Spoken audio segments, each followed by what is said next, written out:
The process involved in becoming a finalist. In the first instance, it was extremely intimidating. Arduous. Turns the bright lights on, puts it usually in a dark room. Torturous. And then starts firing difficult questions. And I, thank goodness I'm not in the running for anything this year. So it's just, I can relax. Incredibly painful. Being a finalist in the Conscious Companies Awards was a very daunting process. It's a great process because it forces you to actually, after the interview, reflect on what is it that you said. It was a very thought-provoking experience in terms of learning about ourselves, contemplating and reflecting. It is only when executives, leadership, and employees start looking at the company internally, and it is an internal process, it's not an external process. As an individual, you start looking at yourself.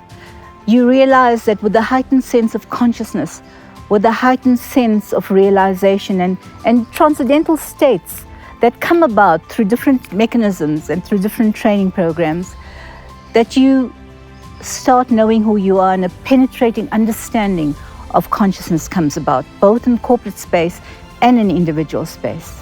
Consciousness is being aware of the fact that you have a duty to that third party, and you've got to act in the interest of the third party, and you've got to get rid of those, what I call sins, greed, fear, arrogance, pride, sloth, where conformance takes over from performance.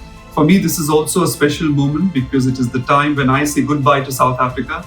It has been 5 glorious years in this wonderful country. What I can say for sure is that I'm leaving this place as a more conscious individual.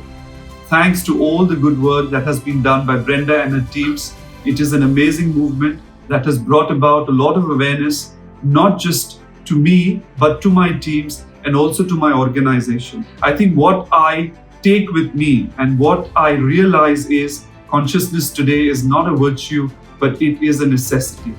This is really the message that I have left with my teams. This is really the message that the bank also is trying to inculcate in all of us, because in the environment we live in, there is no other way to try and bring a lasting change, a lasting solution to many of the issues we face, unless and until we focus on conduct, we focus on consciousness, we focus on sustainability.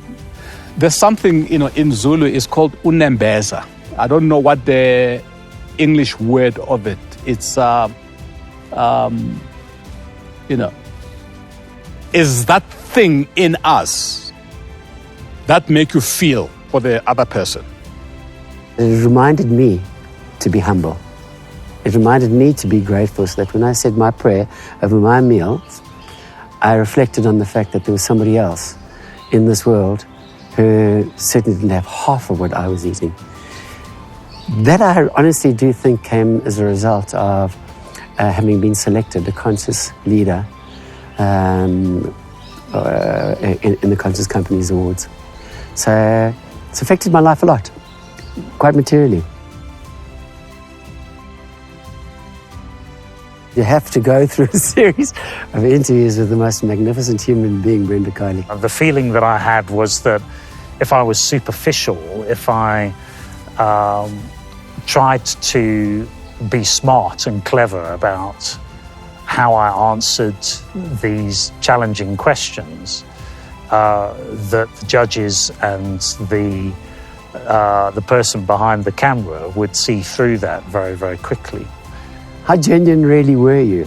The last 18 months, because of COVID and what happened with the looting that we've seen in our country, has even for me highlighted more the importance of those of us who are in business and who are in the NGO sector, who are determined to do good in society, to keep the light burning. We need to set up more lights